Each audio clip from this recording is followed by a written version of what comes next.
Well, hey there, folks. I'm meteorologist Matt Barentine, getting up to our 4th of July holiday. Of course, today is the 3rd here on Thursday. We're seeing a shift in the weather, less rain around today, lower humidity. That will help things out here for us. It's just a slight change, but it'll be helpful. The futurecast shows really quiet conditions throughout the day. You know, when you have lower humidity, drier air in place, fewer showers and storms. In fact, I don't see us having any significant rain at all across the area today or tomorrow for the 4th of July. So that's the good news. It's been very, very wet lately, and we're getting a nice little break right over the 4th of July holiday. And here's why. We've had a front pass through. This front is very weak. It's decaying, falling apart, but there's still some north winds behind it. And those north winds are tapping into some drier air just north of us. Now, that said, we're not fully getting into a fall-like, beautiful, crisp forecast. I mean, it's early July. That doesn't happen down here at this time of year. But we are going to dial back the humidity a little bit. It just makes things more bearable, and it's just easier to manage the heat when it's a little bit less humid. Here's what I'm talking about, the dew points. Now, what is a dew point? Well, I know they're confusing because they show up as a temperature, but think about it like this. If it's 75 degrees and the dew point 75, that means the air is fully saturated, 100% humidity.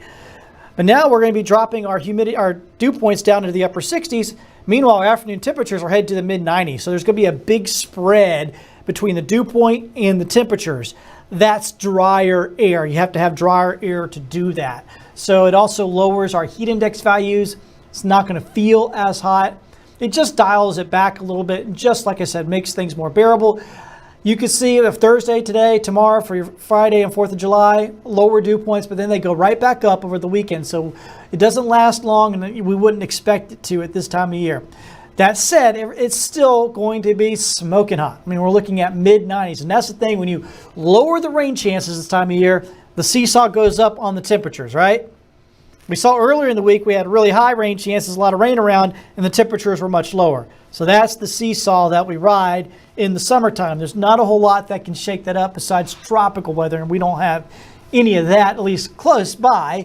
Here is Florida, and I'm showing this because there is a broad low here over Florida. You kind of see a little bit of a spin there and some storminess there off the east coast of Florida. And that is, at this point, we're getting to a 60% chance of development from the Hurricane Center. They're thinking it's likely to develop as it works its way northeast. We're basically going right over the Gulf Stream over there off the east coast. But it's moving away from land, moving away from the Gulf, so we certainly don't have to worry about it.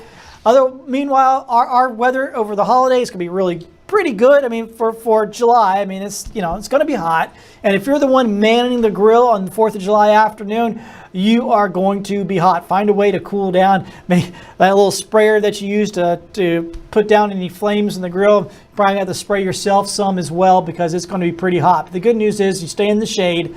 Once again, with that lower humidity, it just makes things a bit more bearable, a bit more manageable. In the evening, when those fireworks are going off, it's going to be pretty warm in the 80s, but really not too bad. Mostly clear skies, and once again, no worries about any rain. So really, actually pretty good conditions there for all those 4th fireworks tomorrow night.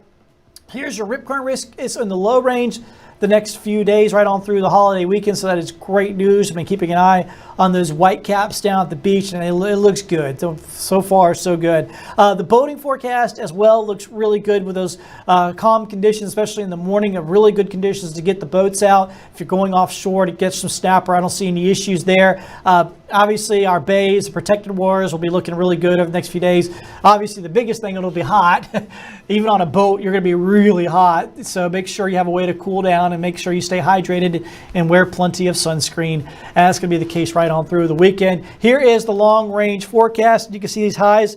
We'll dip back down to the lower 90s over the weekend, but keep in mind it gets more humid, so it'll actually probably feel hotter over the weekend. The heat index values will be a lot higher over the weekend. Then next week, we get back into our normal routine of just typical hot and humid scattered showers and storms. So this little dry break that we're getting, it only lasts for a few days. It happens to be right over the 4th of July holiday, so really good timing on that. Enjoy it. Stay tuned to Fox 10. I'll be back here tomorrow morning on the 4th of July giving you any updates, and of course we'll continue to do updates throughout the holiday weekend as well. I'll be right back here on Good Day Gulf Coast.